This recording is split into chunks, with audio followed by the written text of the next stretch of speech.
Okay. It's my pleasure, meeting you.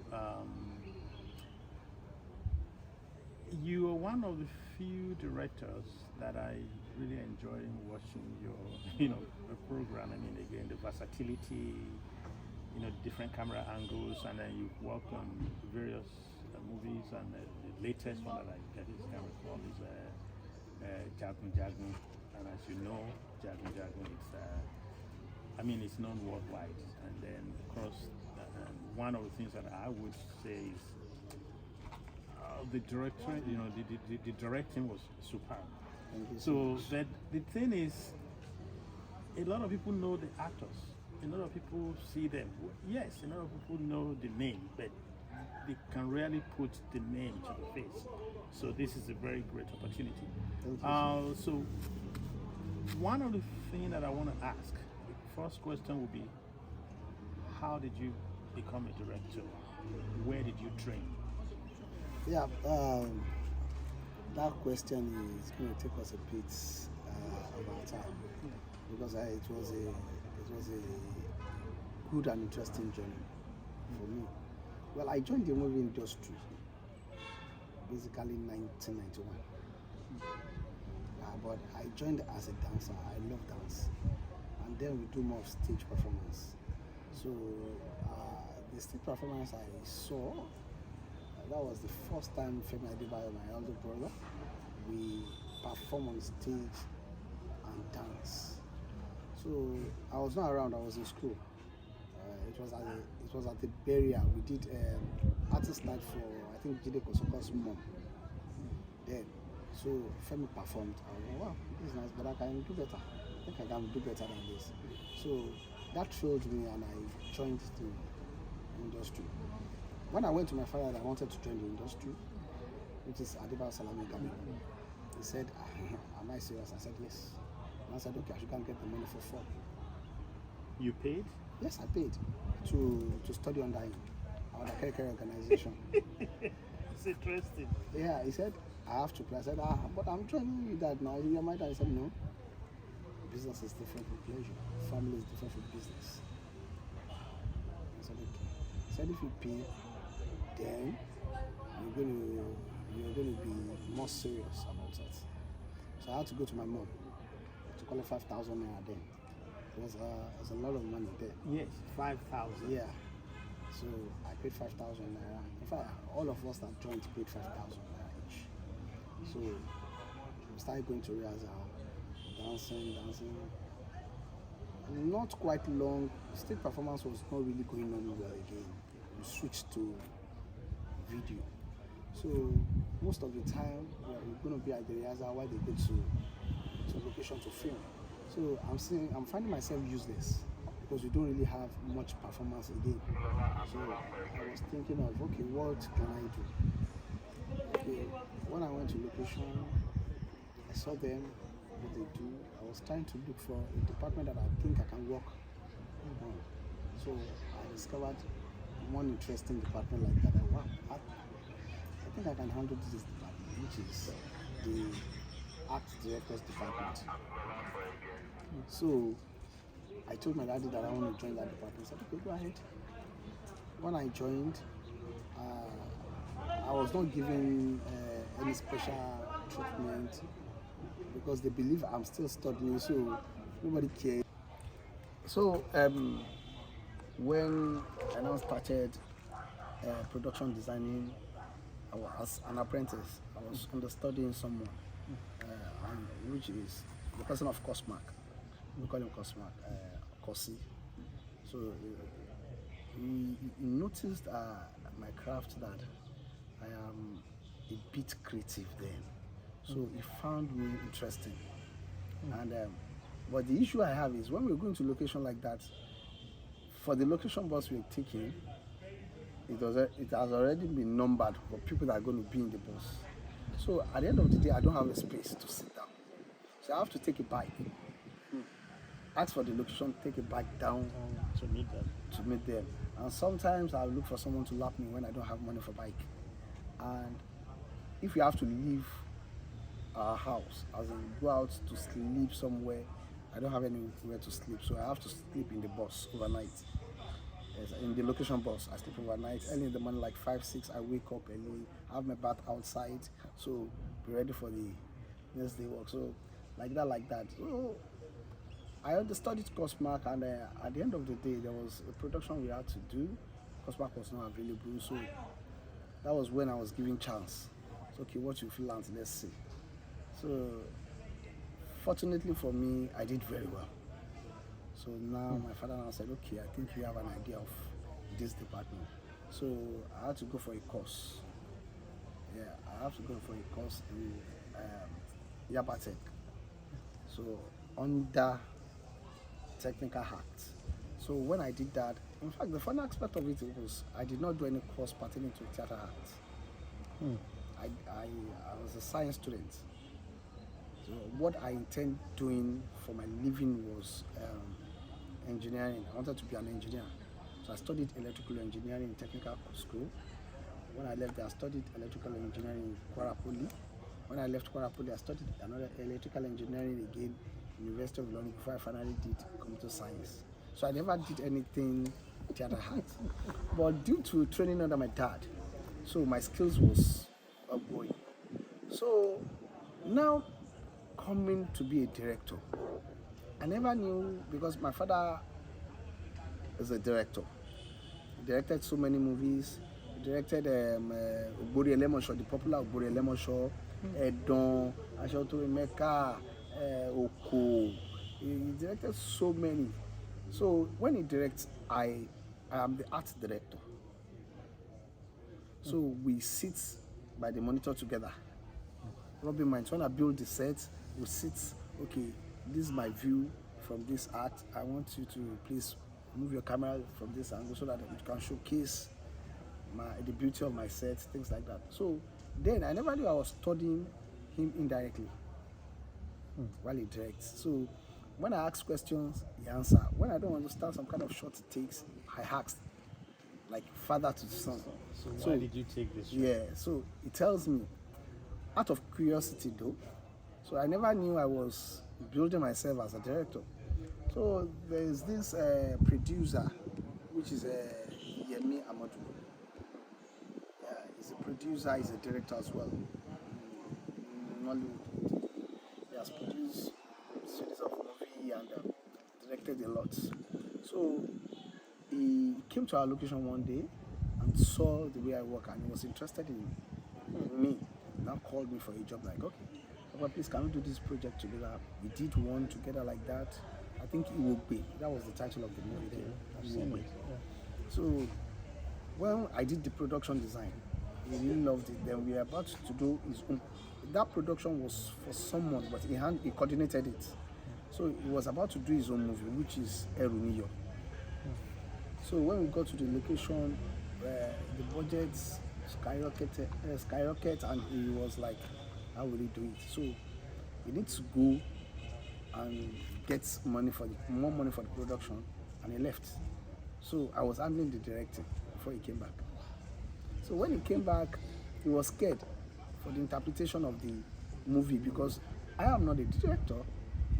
I was a production designer, and he is the director, but he has to leave. So I took up directing.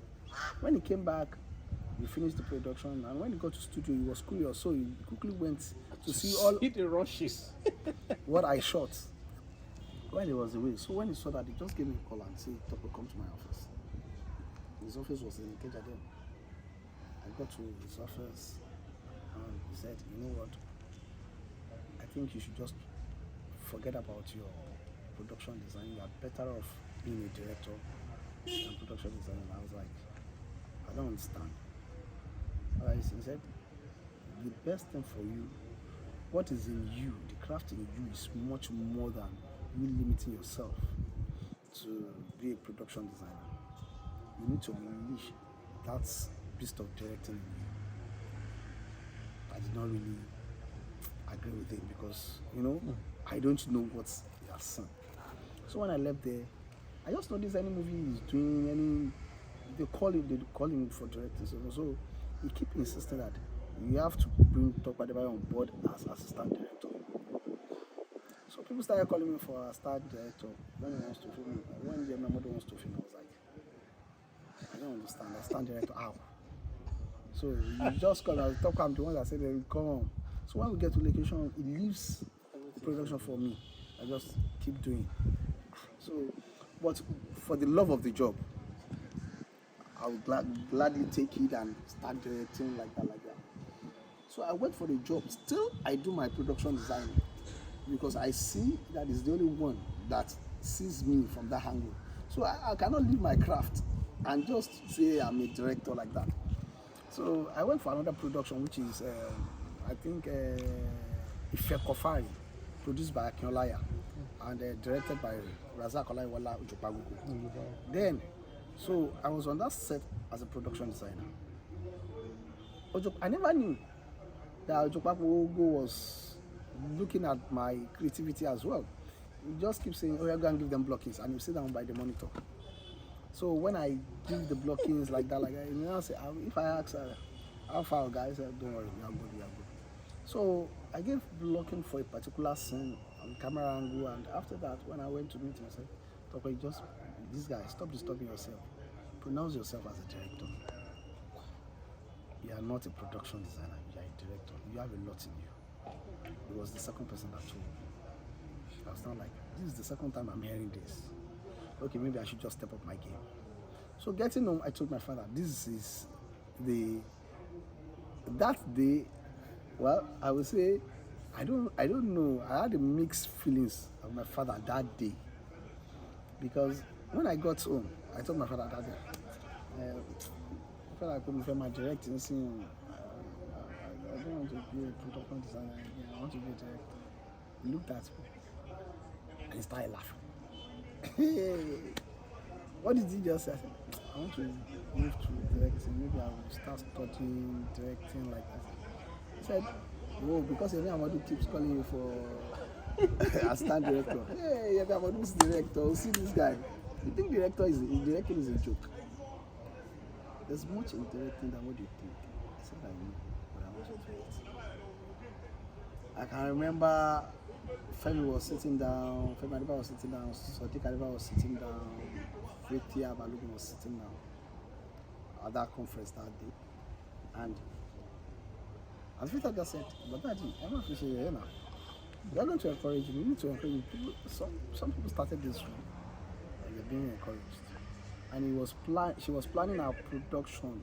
She has like 5 productions she wants to do for that year. So she was planning her production. And she said, okay, Tope, you know what? Go and get prepared, don't worry. All those 5 productions I'm planning, we are going to be directing it. I was not like, wow. Just like that? I said, don't worry, we encourage you. My father just said, Tope, my film again. Well, let's see what you can do. So after that, the production came and I directed the movie. And part of the movie, when it was released, the first one that they released out of the movie, Leading Me Out to the World, which is Beraga. I was like, so everybody was like, who directed that movie? Who directed that? That movie is mad. Really? What did I do that was so special? So when we started shouting Beraga, in fact, it was on the internet that movie is, wow, the marketer that sold it didn't want to collect it initially. Because when he heard that I directed the movie, he was like, Tope Adebayo, you know, as a sort of person, production designer, how will you be a director? I don't think people will accept that movie. You don't want to collect that movie. Fita said, don't worry. Should be on percentage. Sell it, whatever you sell. And when he gave the master to the marketer, which is Corporate Pictures then, the marketer was the one and said, he called Fita and said, are you sure Tope directed this movie or his father? He said, Tope directed it. No, how can Tope direct a movie like this? It's too much for him. He said, he directed it. So wow, and that guy is good. So the marketer knew this movie was going to go from the preview copy he saw. So I started like that. But my dad has not yet been convinced that I can do it, because he knew what it takes to be a director. So his production was coming on, Alhaji Rashid Yusuf.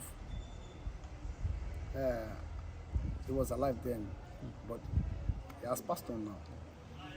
He was supposed to be the director of that project, and my dad, because dad was coming of age then, so he started slowing down his activities and started bringing people in.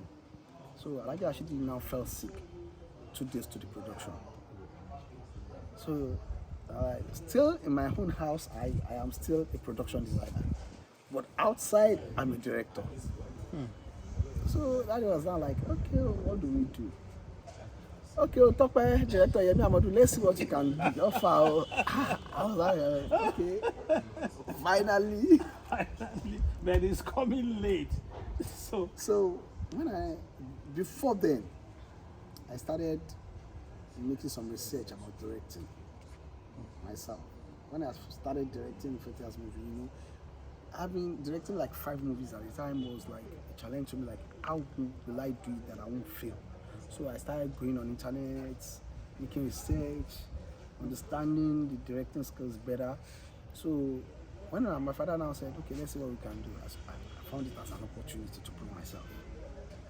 So the first day, I was not really given room to practicalize my thing, because Femi too was there. Femi said, okay, don't worry, we all do it together, we do it together. So Femi was the one playing the lead, and Funke Akindele on the set. So the first day, Femi was everywhere, Daddy was everywhere, so I had to sit down in front of the monitor, just be communicating with the cameraman. I was not giving the blockings. I was not the one giving blockings. I was just calling the shots. So the second day, we were supposed to start at 8 a.m. Gabelo woke up around 10 because he was so tired. You understand? So Femi, as an actor, does not really know about the technical aspect of directing. You just have an idea of, as an actor and he's born into the industry, he has an idea, but not really deep idea of director. So now we cannot wait for Gabelo. We've been there for like an high ego. From 8, we're still waiting for Gabelo. So Sadiq, my brother, was the PM. And I said, but I'm directing, lucky that video, at least to buy a liar. We're saving time and cost. Okay, so I was directing. I never knew when I started directing, my father had come. He was not looking me from afar. It was an exterior scene that we were filming. So he was watching. He did not move closer to me. So I gave the blockings, I gave the angle, the shots. So when we finished the scene, I now saw him sitting out. I went to my car. I was like, good morning, how are you? He said, fine. I said, okay, good. I said, okay, we're about shooting the next scene. I said, how do you want us to shoot? He said, continue. Go and do it. And I said, wow. I said, somebody come and do it. When I need to intervene, I will. So I took off. The second scene, I just noticed by the time we finished the job, I was the only one directing. So after the production, we are good. But you need 3 things. Number 1, the first thing you need to add to your skills is you need to be very humble with it. Number 2, learn how to listen to advice. Listen to people's opinion. Don't be stick to your own opinion. A good director bring together all ideas and make it one. And number 3, you need to go for more courses so that you can know the power and weight of a director. You have the skills. And he gave me a book that go and read this, it's going to help you. That was how I started. Wow, that is wonderful. So it's a very long journey, That was why I said it's going to take bits of our time. From, the curiosity, again, the invitation, from doubt, especially the weight of father's confidence becomes very important. He's not just a father, he's a professional, experienced. So again, that's the kind of, just that acceptance means a lot. Now come to his own scene. So Now the other question I want to ask is that like how many movies have you directed? Oh. Well, that I've lost count. Yes. But I will mention few. I directed Jelly. That was, I think, one of the movies that really blew Tope Adebayo, that they started calling him Jelly. So I directed Jelly. I directed Malami Aganga. I directed Etiko Nigedu. I directed Sunto Alapata. If I have to count, I did Fitila, Itomi, Lord, so many. I directed Monkey Man. There is a production they brought from them. They brought it, it's an American Hollywood production, but it's being shot in Nigeria. So I was part of the director. My father and I directed it. Who directed? That was Monkey Bay. That was Monkey Bay. I directed Kesari. Yeah, I directed Survival of Jelly Diamond. Me and Plafana did Diamond in the Sky.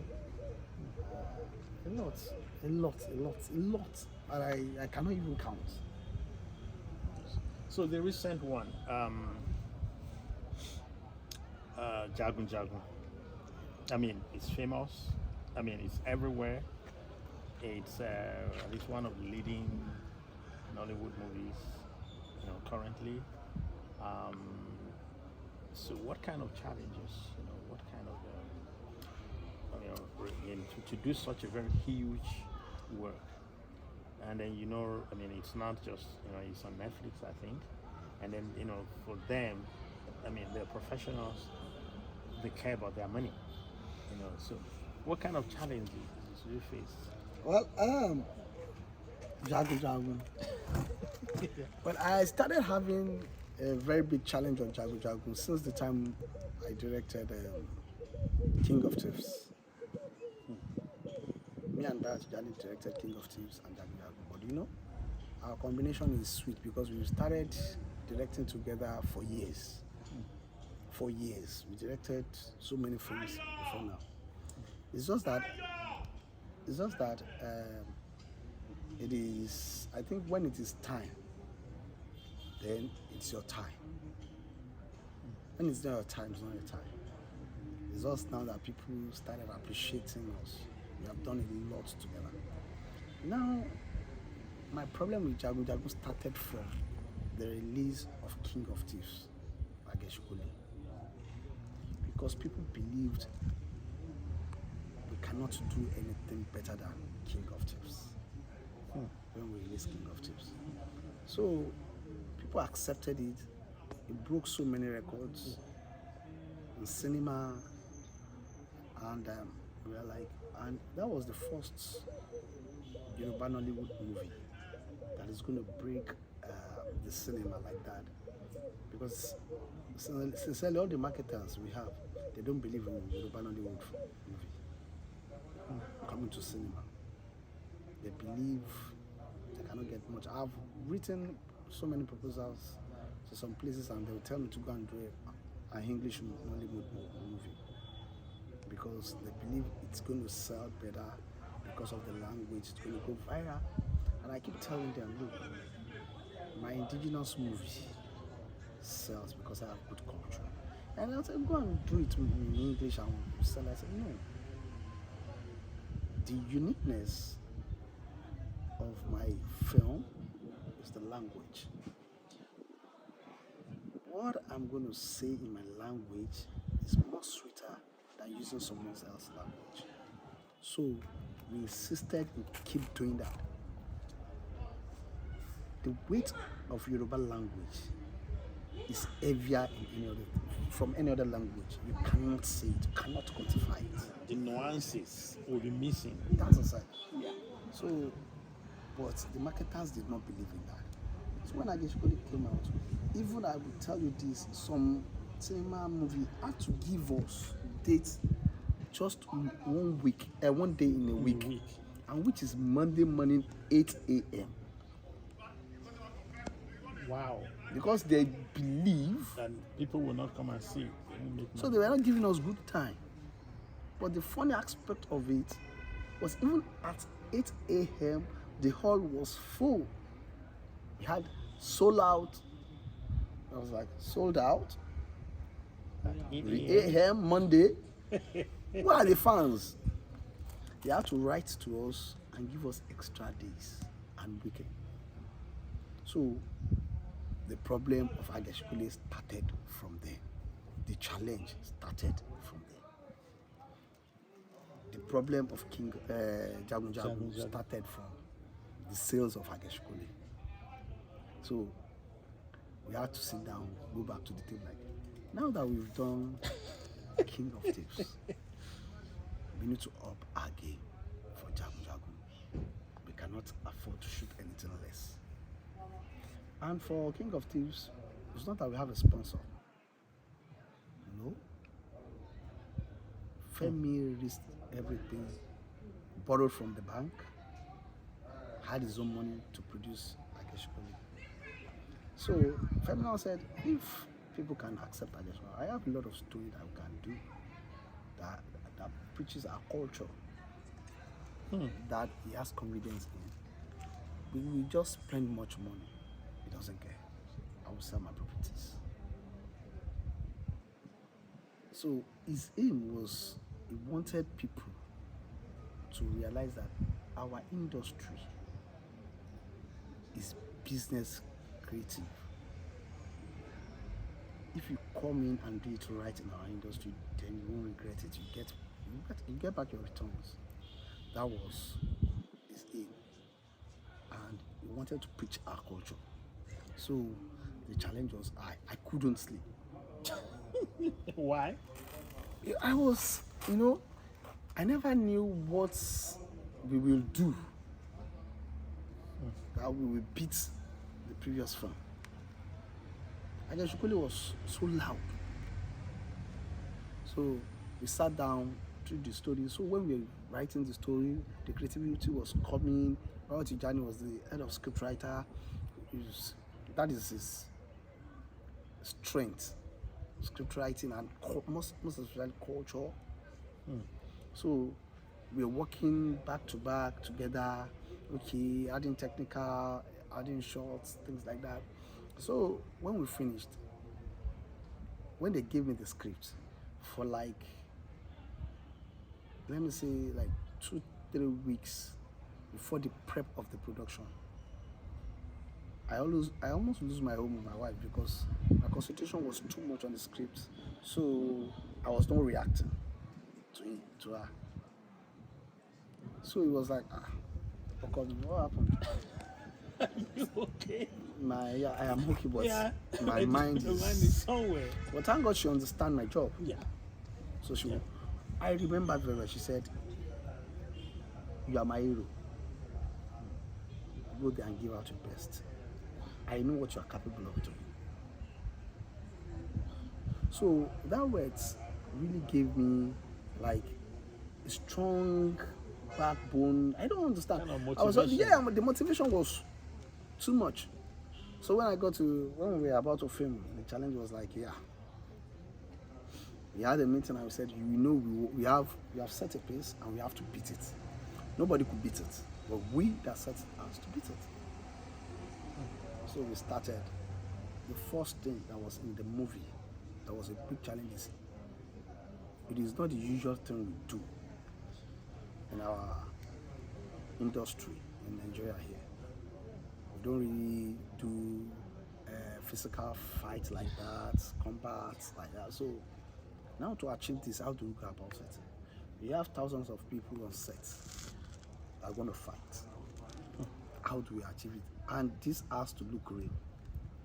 So we have to go all the way, camp all the extras, major actors for a month, training, we got choreographers. So I, the director, had to encourage these people because they have never done it. So they find it so difficult. Waking up as early as 6, jog around. After the jogging, we exercise, we do stretching. After the stretching, we now start the combat proper. So I had to be part of the training so that I can encourage my actors. So we are all doing it together. In the morning, so I encourage, pains all over the body. Some people get hurt while doing the training, but thank God we have a medical team on ground. So that alone, that 1 month was something else. We have not started filming. It was just the prep We will just and rehearsal. rehearsals for a month. I keep telling Femi that we are doing this with hard labor. Hard labor. 1 month with hard labor. But the joy came when we saw the outcome of the movie. We never thought of the pains anymore. We are talking about the achievements. The one of the budget, because this thing is kind of mind-boggling.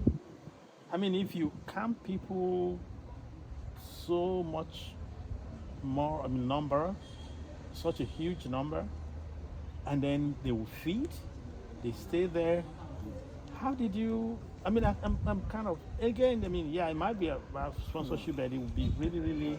Sincerely, there was no sponsorship. There was no sponsor For at Jagun all. Jagun. No, there was no sponsor. It was solely Tope Adebayo's money. He sold He's his so land. brave. Yeah, when we were growing up, my father taught us when we were training at our Dakarikari organization. We trained at our Dakarikari organization. He said, number one, when you're doing your production, don't add sentiments in any angle, any platform. No sentiment. Have that at the back of the mind. Is my friend does not get to production.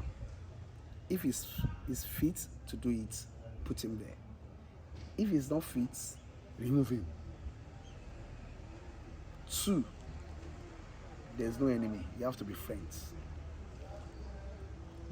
If he doesn't greet you and is the one that can give you the best in your production, you have to make friends with that person to achieve your own goal.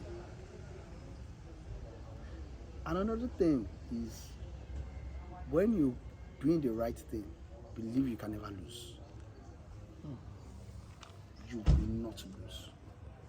That is But profound. make sure you do it right.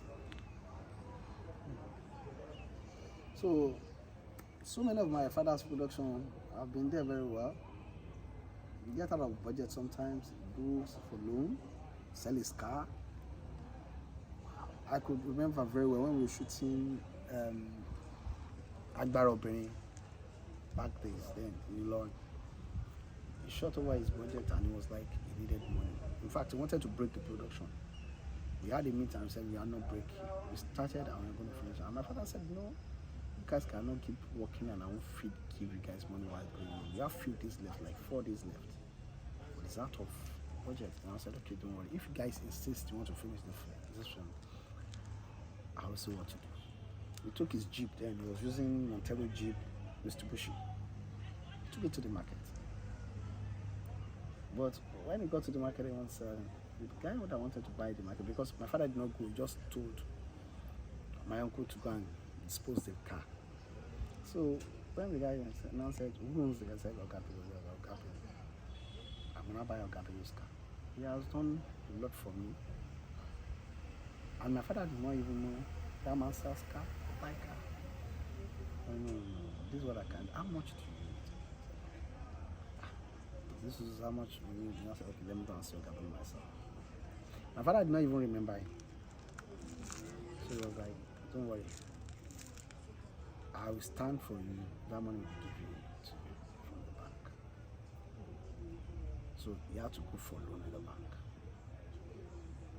So he taught us to go as far as possible when we're doing our production. So far, you are doing it right. So Femi had to do the same thing. The budget was huge, very big. So he had to sell his land, sell his cars. He used to have a Benz, Jeep Benz. He sold the Benz. He sold one of his land in Lagos. He sold one in Ibadan. So just for him to achieve that, and I was involved in all he's doing. So that was really giving me motivation to give out the best. And a challenge too. So the challenge majorly while filming, it's not easy to control a lot of crowds. Our major characters are not even the problem, but the crowds are the problem. You need to pamper them. You need to let them know they are so much important, so that they can give you the right thing to do. When just one extra, one cast, one background actor misbehave can affect the whole production. So that is where the major challenge was. Before we start, I have to sit down in their midst, we cheese, they become my friend, we are pally, we talk raw sometimes so that we can get into ourselves, and at the end of the day, when I say, okay, let's go, we are working together as a friend. That is the logic. So I'm not letting them see me as a boss on set. So even if they are tired, they don't want to mess up with their friend. Okay, okay, let's just do it. Let's do it. So the major challenge on shooting is not really the major actors, because the major actors were very prepared for the roles. The last cast were prepared because they saw it as something heavy, challenging. It is what we have never done in the industry, and they see it. We have the same dream that we have to prove ourselves. So many of them were prepared, but the shooting was hectic. Yeah, I read about what's the name of this guy who played the guy who played Latif. Latif, that he hurt his leg. So how did you manage that? And he hurt, he has this big injury from the first day, and then he had to continue till the end. That he was crying, and then because I saw that as a big challenge on your part. It was a big challenge. I could remember the very first scene the shot was for him was when he was coming to the school. Yeah. So his movement when the tree fell. Yes, that was the scene. So what he wanted to do, it was even we've rehearsed and I wanted to act. That was the first take. He just tried to jump back, just to move away from the tree, and just like that he fell. It was a very small move, no really any combat like that. So when he stood up, I noticed that he was still holding the bottle. I asked him, "Are you okay?" He said, "Yes, I can manage, just my knee." But when he wanted to move, he couldn't. He had to break. The medics took him back.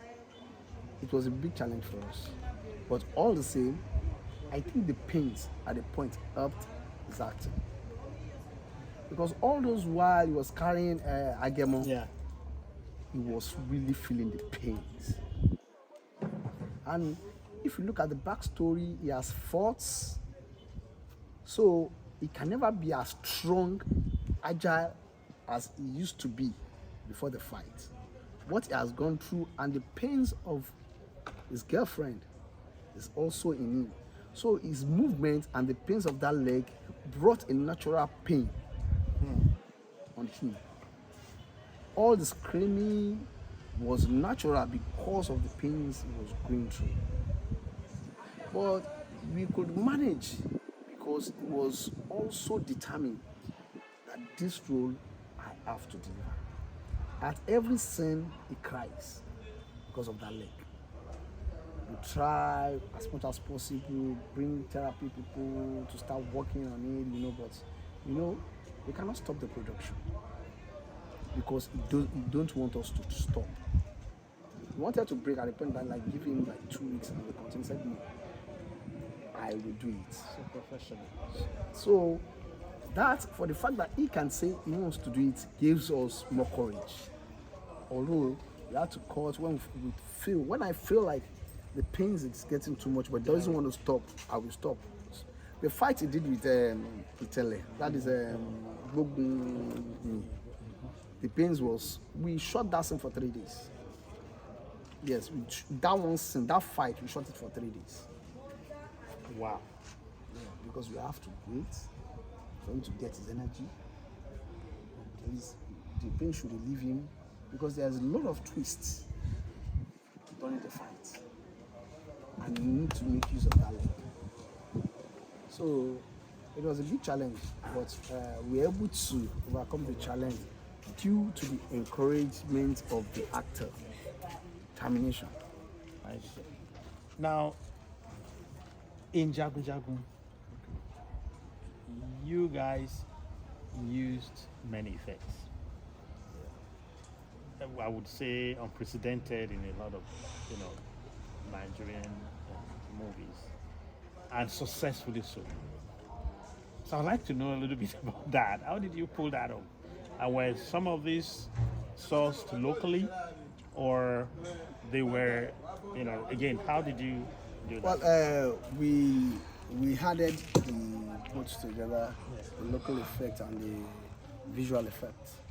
Well, what we did was, what is trending, we tried as much as possible to use it to pass our own message to get to people. When we are passing our message, we want you to be glued to your chair. And what is trending presently is, when you do more of effects, people sit to watch more of a movie, either visual or non-visual. We had a very good editor, a partnership with Antel Studio, which is near Himalayan. He's a very fantastic editor. So he did all the effects. He was at the production with us. So while filming, we plan along. Before the day of shoot, we had series of meetings, plan how we want to achieve every scene that has effect. So how it's going to be shot. So we had all the planning together. So getting to the field, it was a bit easier because we had prepared and planned for it. So he did most of the magic. He did it. He really tried and wow us. Because sometimes when we think, this thing is, don't worry, we fix it. In fact, it got to a point that at the production we say, don't worry, me will fix it. It now become an anthem. Don't worry, me will fix it. Don't worry, me will fix it. At the point my father said, come, you guys, what is me with it? We have to do it properly. We are trained it properly. What? Me will fix it. So he did justice to the movie. Yeah, he did. To the effects, he did everything. And and everything was done in Nigeria. Nigeria. Because this is very important in the sense that, all right, I will have to tell you this. Yeah. That is the first movie that went viral that far, that is being shot in Nigeria with Nigerian crew, Nigerian cast only, and all the effects are done in Nigeria. There's nothing, the sound, everything is being done in Nigeria. There's no international person involved in that project. That's really wonderful. Yeah, and this is telling us in the industry that if we have the facilities that we need to produce a good movie in Nigeria, in Yoruba Hollywood industry, we can deliver. What is really pulling us back is we don't have much facilities. Femi has taken a lot of risk to achieve this. What of those people that will have the ability to do this but don't have the financial support? They cannot take that risk. Femi has a land to sell, has cars to sell. Or what of those people that don't have cars and land to sell? We need investors. They need to believe in our craft in Yoruba Hollywood. They're one of the bank of industries. Maybe they're going to change their mentality now, because I've once walked up to them they are one of those people that say we should go and write our film in English. You have to produce it like 60-70% English, 40%, 30% Yoruba. That shouldn't be the case because the purpose of this is to sell the Nigerian culture. That is it. The purpose of it is to market our ways of life. That's it. And then, I mean, there should be that belief because, again, I mean, it's not should be limited. It shouldn't be limited to Yoruba. You want to do Yes, Hausa, any you want to do indigenous Igbo, movie should go that way. it should be encouraged. But who are the people there? Well, the board, I think. You know, well, my mentor that I said first discovered me Yeah. in directing Yemi Amadu had to change his own script to. Yeah, we directed it together. That is Shadow Parties. Shadow Parties was supposed to be in pure Yoruba, and the concept of Shadow Parties was what is this? Ife and Modede, Abi is it Mudakeke's fight. That is the concept of the movie, which will have been well told Yeah. in our indigenous language. But because you need to seek for financial support from BOI, borrow money from BOI, you have to go 70% English, 60% English, 40% Yoruba. But then what was the reaction? I'm kind of wondering the reaction of the bank to the success of Jagun Jagun. Yes, now the banks are now like they want to come into the industry, but the problem they are having is the same problem BOI has. I remember a few years back, Heritage Bank came to us, and so the structure they wanted to use was the same structure BOI was using. So we had to pull back from it. Number one, if banks want to borrow us money, want to give us money, want to support the industry, they should leave us for the marketing. You will not appoint a personal marketer to sell that movie. Even Access Bank did. I remembered they wanted to give some money to Adebayo Salami Gabriel, my father, and TK. They had to reject it because of that. They've got to a point of collecting the money and film. But when they brought that condition, telling us this is the marketer that are going to sell it, and now listen, the funny aspect of it is that marketer, we are going to give some amount of money for adverts for that marketer. The marketer will do the adverts. I will be in charge of some advertising aspect from my colleague, things like that, going out to talk about the movie. I'm going to take care of that. But I've given you like 5 a.m., 3 a.m. already for advert. Now you don't have anything you're putting as a marketer. And you're marketing my film. So Nothing at stake. nothing at stake. And your own percentage is there. Either the movie goes or not. So tell me what is going to prompt that marketer to push the movie. No motivation. Because the marketer is not losing anything. It's not losing anything. And you're insisting that I must work with that marketer. How is that possible? What of I am in the industry. I'm the producer. I know what the industry is saying. I know where I'm to market my movie. I know my audience. So you need to leave me to make, at least you've given the money, I've signed, and I will return it so time. So you need to give me the privilege to work on it and get back the money. So what if the marketer does not push the film and the movie does not go, he removes his own percentage, I'm still owing you back. So you expect me to still go and work somewhere else and bring the money to pay the debt? No, it won't work. I'm twisting. You're forcing me to put him in a bind. So that is the problem we have with banks. Except they call the stakeholders of this industry before they I don't understand when they want to do things like this. I think the best people you need to consult are the stakeholders, so that they can give you a good plan how you're going to go about it, and both of you will be happy. Yeah, but I'm kind of wondering there. I mean, like the new government, they have this young lady who is in charge of this kind of thing? I mean, has there been representation to the lady, to those in the industry? Because I think, I mean, they are losing in a way. Because, I mean, like, A lot.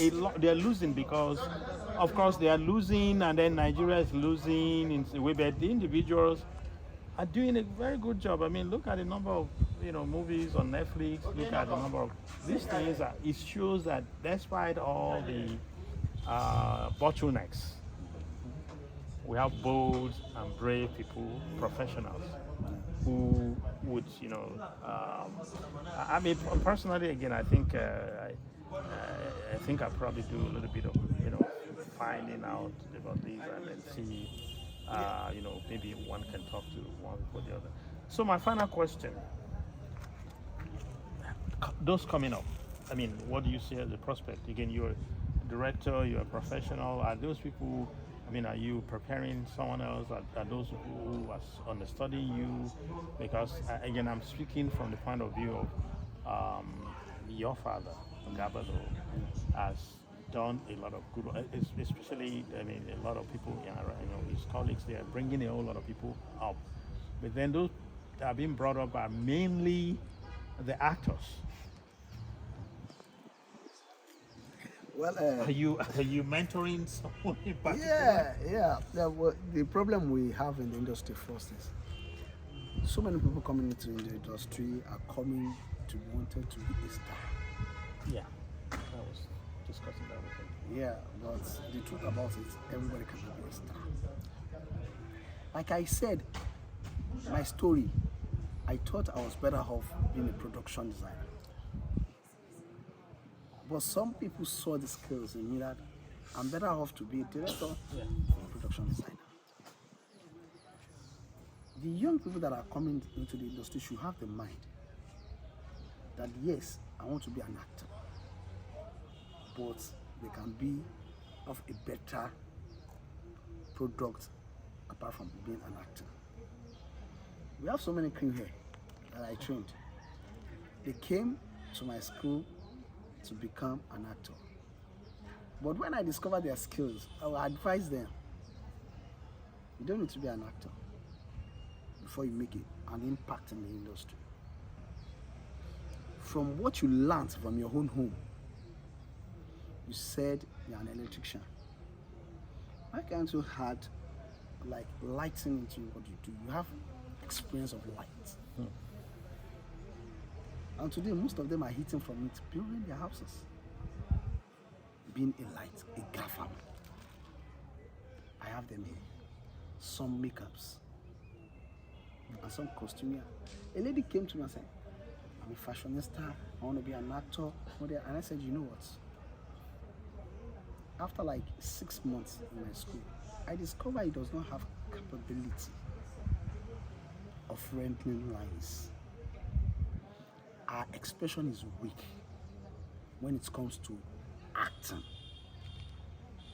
But you're a fashionista, you can make money and be in the industry. She's the one handling our costume right now on this project. Because she has the talent, she can combine colors already. She will tell you with your height, you should be wearing stripe. So camera will make it, that stripe will make camera looks as if you are taller. So these are the things people coming in don't know. You need to discover yourself before you go for a particular goal. So I keep telling people, when you are coming, yes, come with a good intention that I want to be this. Yes, that is your number one goal. But be flexible about it. Don't be rigid about it. You might not be capable of what you think you're capable of. And you might be better off that thing you want to do. So if you are too rigid, then you will not discover yourself. Number one, then another thing I tell people that are coming in, please, don't learn the trick of the game. Please, don't learn the trick of the game. Every profession has its own trick, but learn the game, don't learn the trick. When you learn the trick, you might grow up. Yeah, fine. But you won't last. That is the truth, because when you're learning the trick, you start lying. And when you lie to your work, then you're lying to yourself. You are giving a fake life, then you will remain the same. So be loyal to yourself and to that job you're doing. Our industry needs loyalty. It's a very selfish industry. It does not allow you to do any other thing. I've been here over 5 weeks. Let's assume I have another business. I don't know what's going on there. I'll be off air after 6 weeks. So it's a selfish industry that doesn't want you to have another business. You as an actor, you are going to be here for 3 weeks. And you have a filling station. You are running. Someone is making money off you. So it's better you are loyal to that job. Part of loyalty is your call time. When you are being given 8, then you are there before 8. Then people will be saying, no, it's discipline. Let's call him. He knows his job. So I keep telling people that are coming in, the industry is large. What you want to be in this industry is what you are going to be. When you are coming, there are some ladies that are coming in, they are coming in just to mess up the industry. Just they want guys to see them outside, call them, buy cars for them. Yes, come in, you will get it. But I promise you, go and ask those people that did it, you won't last. You won't last. But then, I mean, again, given the, can one make enough money in the industry to survive? Given the fact that, again, these days, I think this, Nollywood is blowing up. So is it enough to? Yes, yes. It's a pity that some nowadays some people, some of our veterans, seeking for assistance. Yes, it's going to be like that. Those days are not these days. Now, like 5 years back, I cannot beat my chest for any investor. Now, when you come in, you're going to get your returns. I cannot beat my chest. But now, I can beat my chest. The industry is now making huge money because we are able to prove our worth. Any investor that comes in and says, when will I make back my money? And you cannot give good answers, then the investor will go. But now I can tell you that we have different platforms of selling our movies. Part of the marketing we do is when you get, going back to America now, you're in your flight, you see some of our movies in the flight. It's being paid for, it's not for free. So airline buys them. One of our selling point. Netflix buy.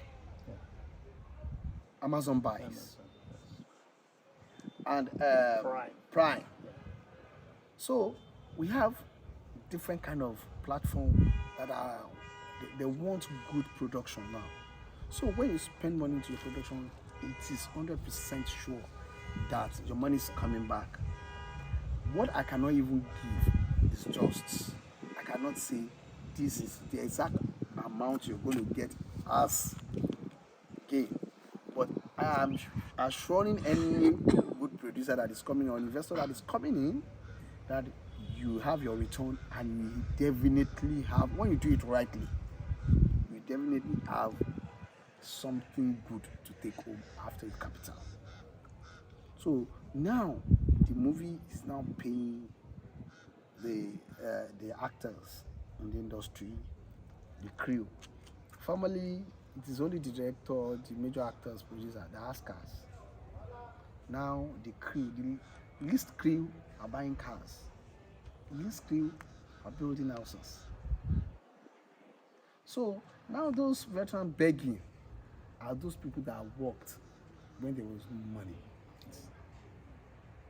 And we that we are working, it's not that we are that okay that we have enough to push out, but at least we have enough to take care of ourselves and family and be bold saying this is what I do for a living.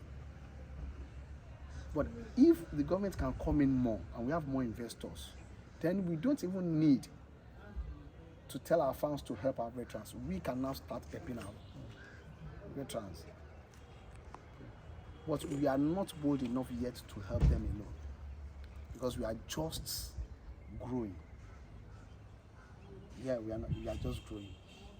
Yeah, we can say boldly we can shoot 250,000 movies, or 250 million movie, and you're going to get back your return. Jagun is over 250 million.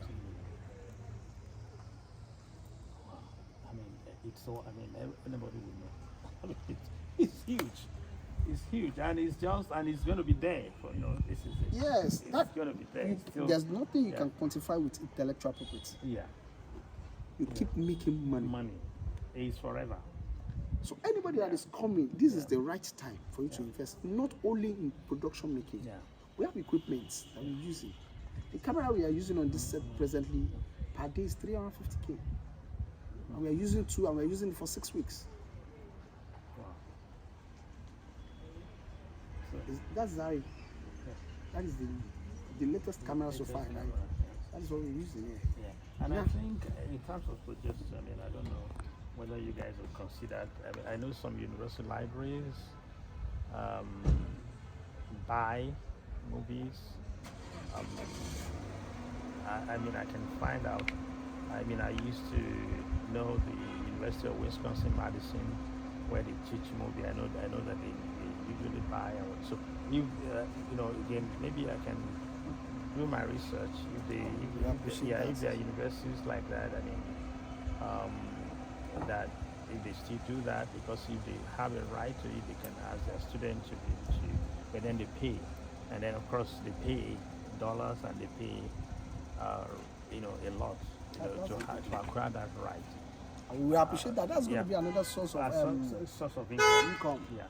Also, which is going to be encouraging more. Yes, I know someone who, I mean, my guy used to be my professor who taught me he passed, but his wife still works there at Timothy, and I think I would take it upon myself to ask. So because these are some of the sources of incomes too. Yes. If there are major movies like that, and if they have the right to, they pay to buy the right to stream it. Because in America, you can't just go and show someone a movie like you have to take it to class. A university would acquire right and say, okay, we are paying for this, we can stream it online, and then again, thank you so much. You're really giving us much of your time. It's my pleasure. I think I feel that a lot of people learn so much, because people don't know what is going on behind the scenes. Yeah. And then this discussion has really opened so many doors, and I'm sure people, their reactions to it, when I upload it, you will know, and then their reaction to it, you will know in due course. Thank you so much. Nice to meet you, brother. Thank you, sir. It's nice to meet you.